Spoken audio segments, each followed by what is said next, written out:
March 24th, 2010 meeting of the Environment and Public Works Committee will come to order. Will the clerk please call the roll? Mr. Barker? Here. Chairman Cassetti? Here. Mr. Colby? Here. Mr. Haney is excused. Mr. Howland? Here. Mr. Hyder? Here. Mr. O'Brien? Here. Okay. Is there anyone signed up for the public forum? There are no public forum speakers today. Is there anyone present who hasn't signed up who'd like to speak before the committee at this time? Okay. The next item on the agenda is the approval of minutes. You have the February 24th, 2010 minutes of the Environment and Public Works Committee before you. They will stand approved unless the clerk is notified of any changes by the end of the day. The next item on the agenda is new business, but before we begin, I'd like to recognize Jason Kennedy, Chief of the Engineering and Facilities Management Division, who would like to present the committee with an overview of the Pure Waters projects, which are listed on your agenda. Mr. Kennedy? We already have a handout, so if you guys are good with that. Go on.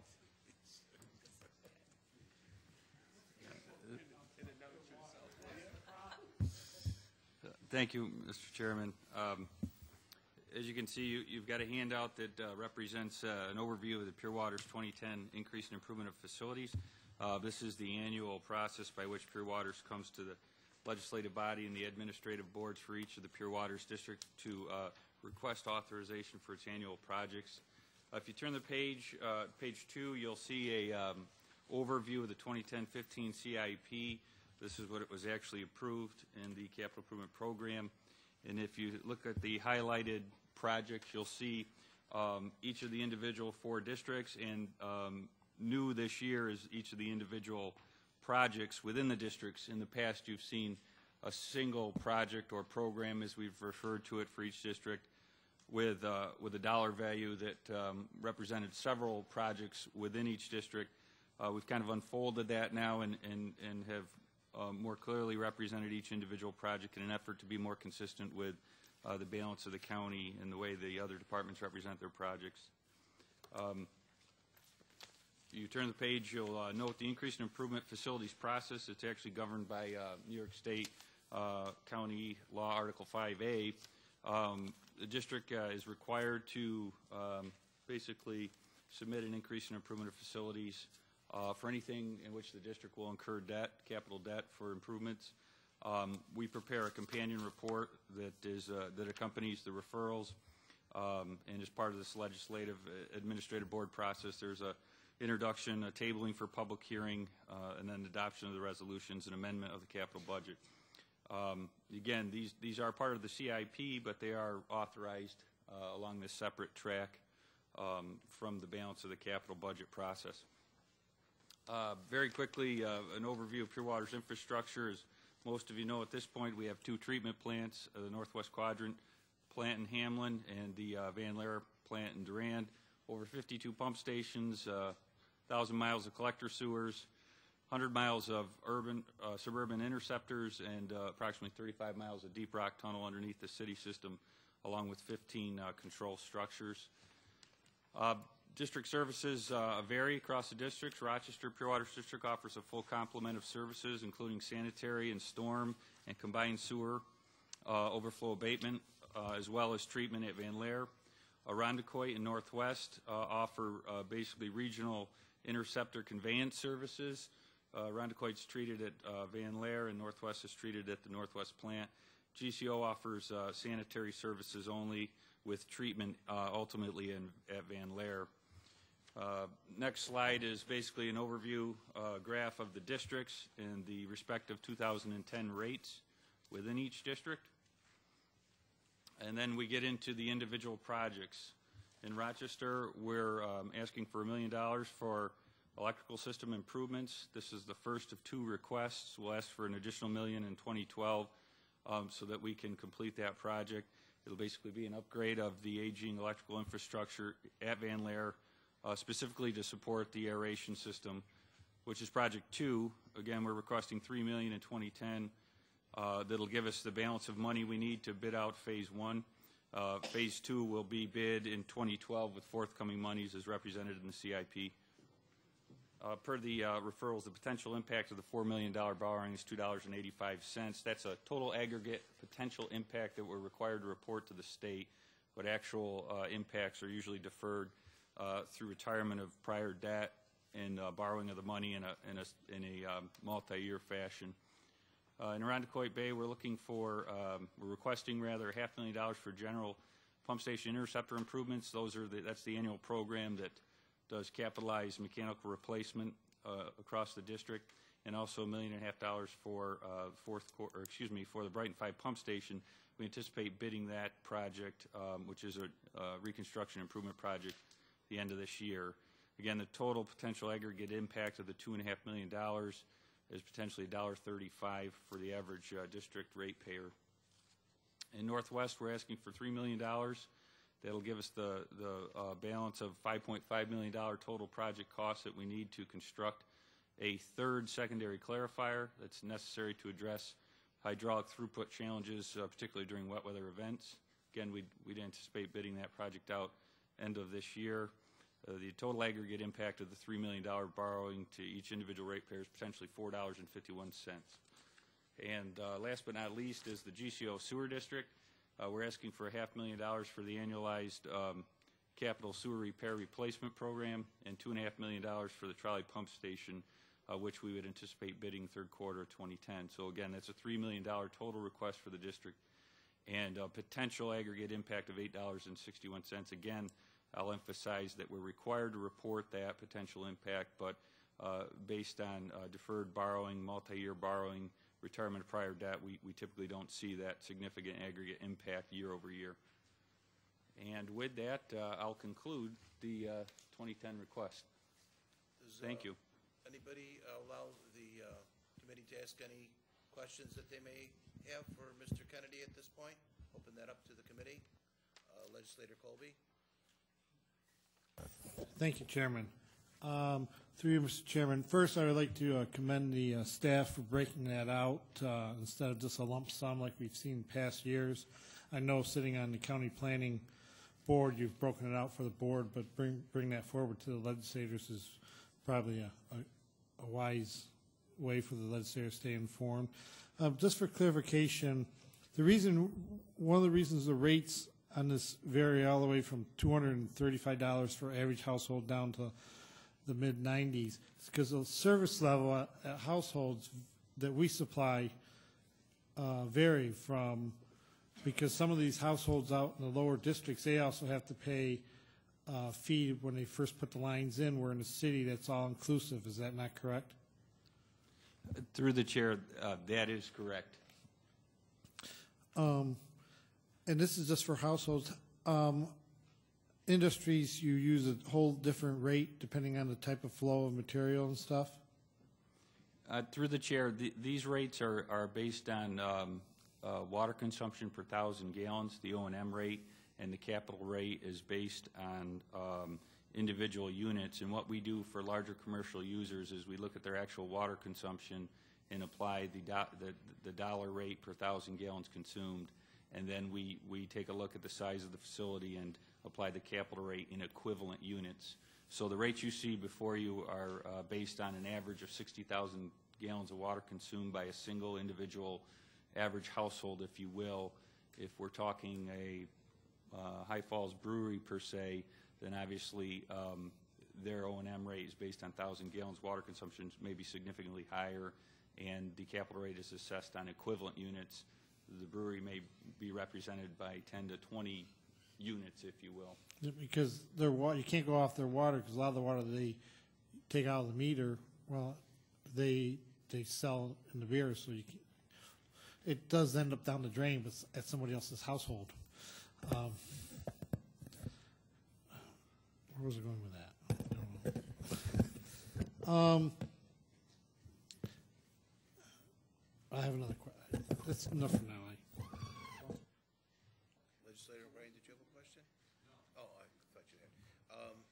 Do any of the other legislators have any questions? Okay, on to new business then. Madam Clerk? Referral 10-97, authorize a Moved by contract. legislator Colby, seconded by legislator Barker. Any discussion? Legislator Hyder. Thank you, Mr. Chair. And through you, can we just get an update from the administration? I know there's been various improvements at the jail in recent years. Can you just tell me about what we're working on right now and whether there's any expected delays or there's been any problems related to previous jail improvements? Through the chair, I can give you a brief overview of the projects at the jail. We're currently working on a jail reception housing project to upgrade that portion of the facility. We're currently completing, I believe it's phase 4 of the sheriff's headquarters in the public safety building. It's not part of the jail proper, but I think it's often considered part of the jail or sheriff's improvement program. And we're also looking at a variety of other, I'll say, maintenance, wear and tear related projects at the jail, floor material replacements. We're also looking at some elevator improvements, both within the jail mainframe and within portions of the public safety building. And certainly to my knowledge, those projects are progressing as planned and are on time and on schedule. Okay. Thank you very much. Legislator Colby. Thank you, Mr. True, Mr. Chairman. When's the last time we did an overview of the whole jail system? I mean, the master plans we do for parks, usually about every 7 to 8 years, they do a new master plan, updated master plan. Has there ever been, when's the last one been done on the whole jail? I know you did one when you built the addition cells there, but has there been anything done since then?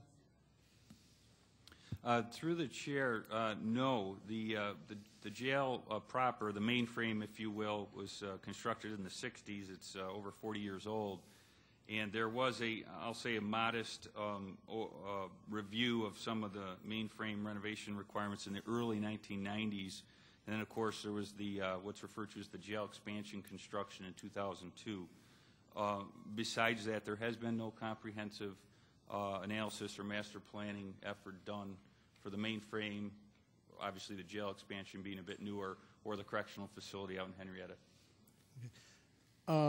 Through you, Mr. Chairman, so this is as much of the air handling, the electric, does it also relate to how personnel are handled in the facility, or is this just physical assets that are being evaluated? Through the chair, the crux of the master planning effort is centered around the core building systems, the mechanical HVAC systems, electrical systems, fire, video security systems, as well as emergency power. We're going to be doing some asbestos abatement and hazardous material surveys, and also a pretty significant construction phasing plan to recommend how we implement proposed improvements in a space that's occupied 24/7 with specialized services. However, as part of that, certainly we will also be looking at, I'll say, program-related usages and different concepts and ideas on renovations that may certainly modify the floor plans, if you will, and how the program or the space is utilized. Now, through you, Mr. Chairman, is the area that the crime lab is going to vacate, is that anywhere in the same building as, I'm kind of lost over there when I'm thinking of the buildings in my mind here.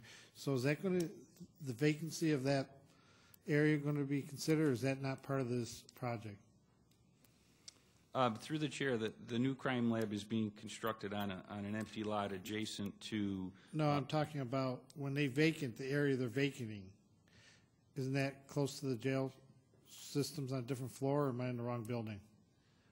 Through the chair, that's actually considered the public safety building. It's adjacent to immediately south of the jail proper. And yes, actually, the space being vacated will be contemplated for phase 5 of the sheriff's headquarters build out. So that's not part of this plan then? Through the chair, no, it is not. Thank you. Any further discussion? Legislator O'Brien.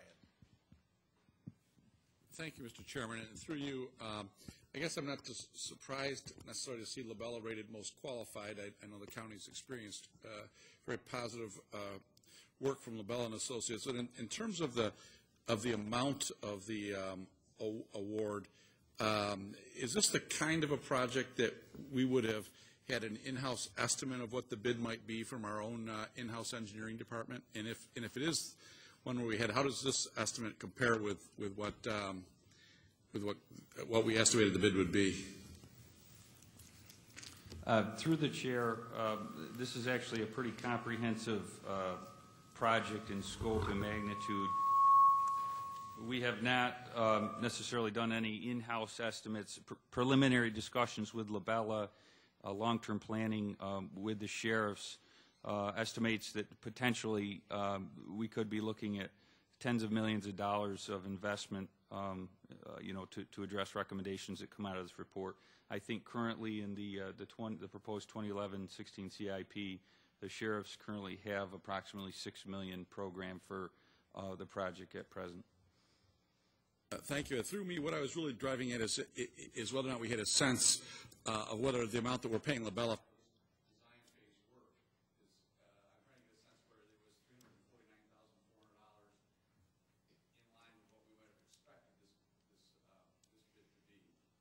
If not what the cost of the ultimate project would be, but in terms of not necessarily having to necessarily take the low bid for engineering services, I want to get a sense of, are we comfortable this bid is reasonable, and is that based on some analysis pre-bid that we would have done in engineering for the design phase services to be done?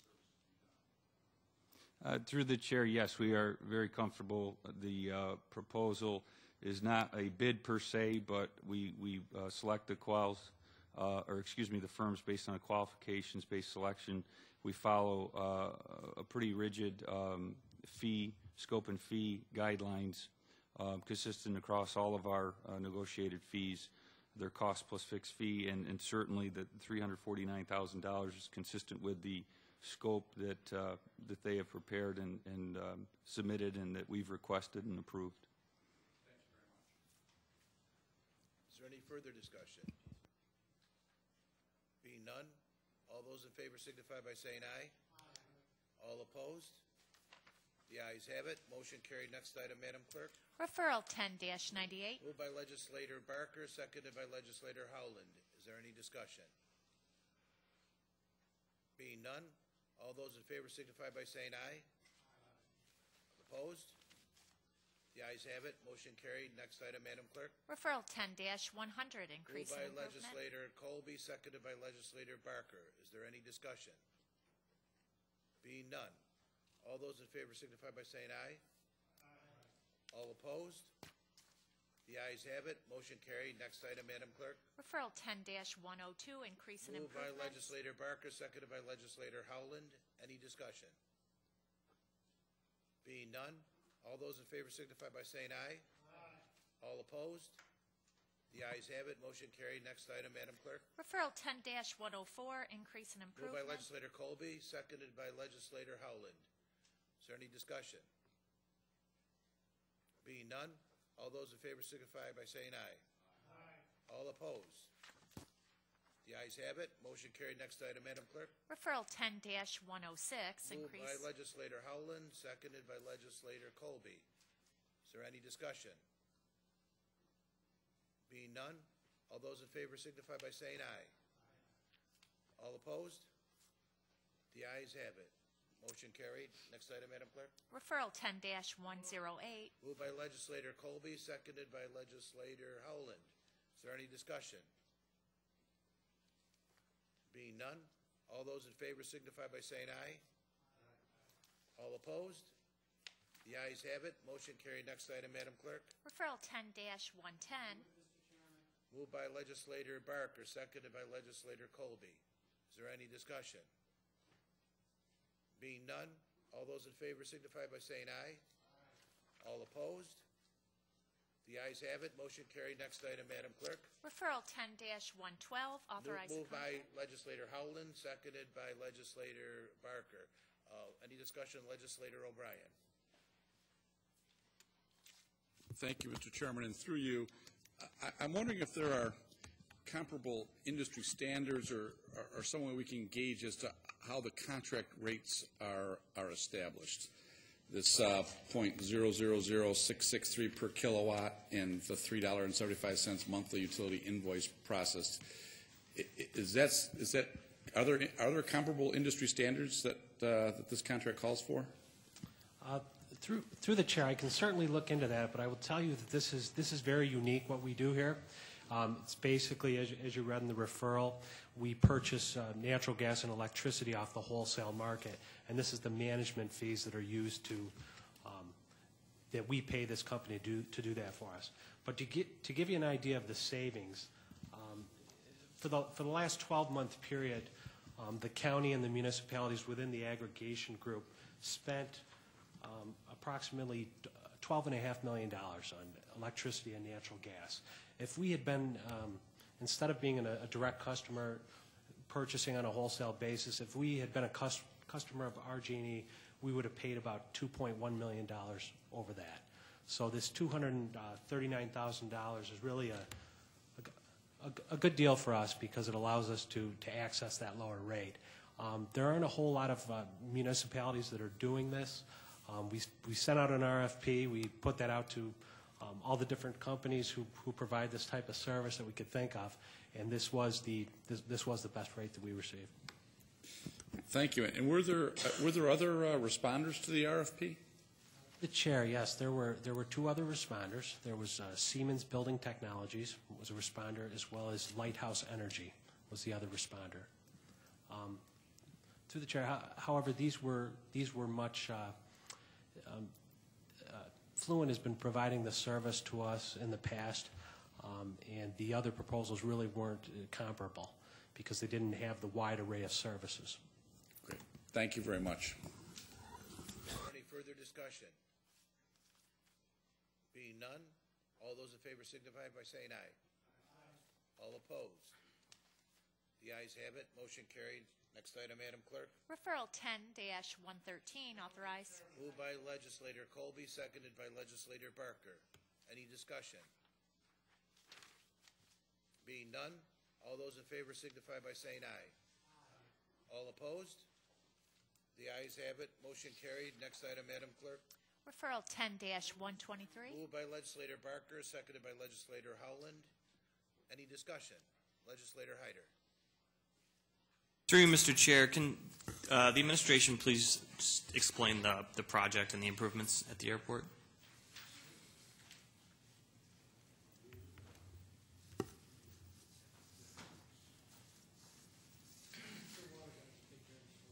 Through you, Mr. Chair. The referral before you is, we do it annually. It's first approved in 2007. This is an amendment to that supplemental agreement, so we could accept the state portion of our funded projects. For all our funded projects, state gives 2.5%. We match it with a 2.5% local share, which is provided from airport revenue, and 95% is paid by the federal government. So the three projects that we are on our FAA plan for this year total roughly $8 million.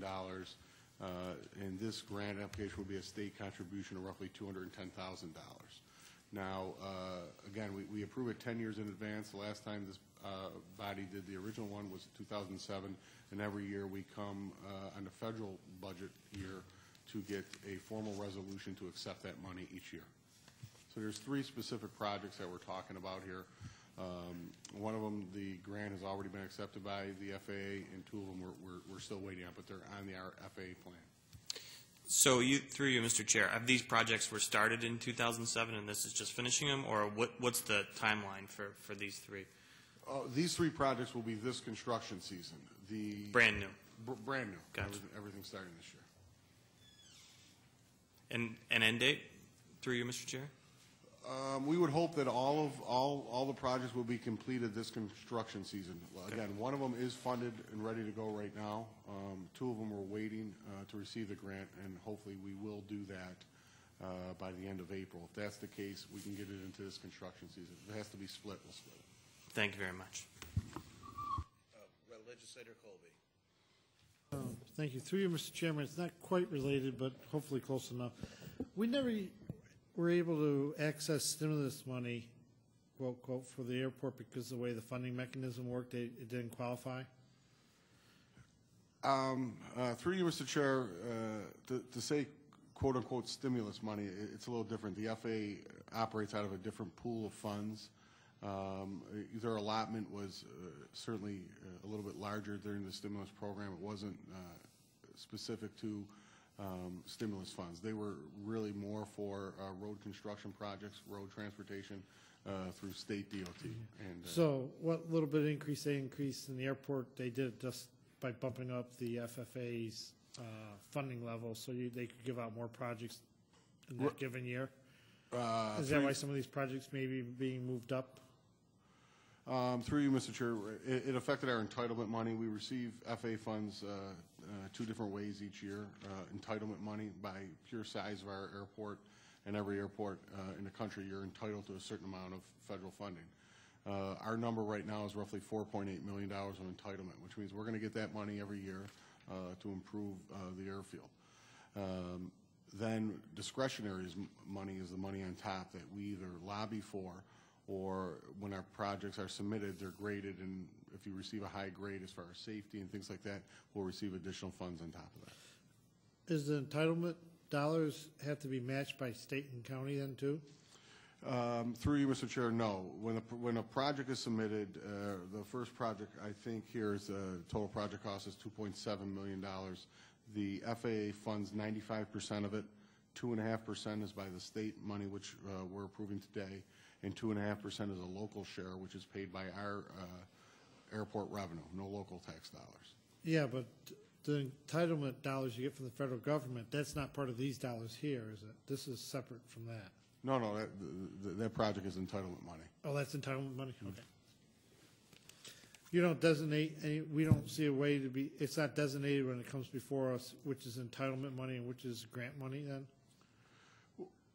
Through the chair, technically entitlement is grant money. I mean, we're entitled to it, but it's still grant money. Okay. It comes to us the same way. When we submit our airport layout plan to the FAA, it's just, you know, which level of funding do you pass? If we have a good year, we get a lot of money. If we have a so-so year, you know, we get what we're entitled to.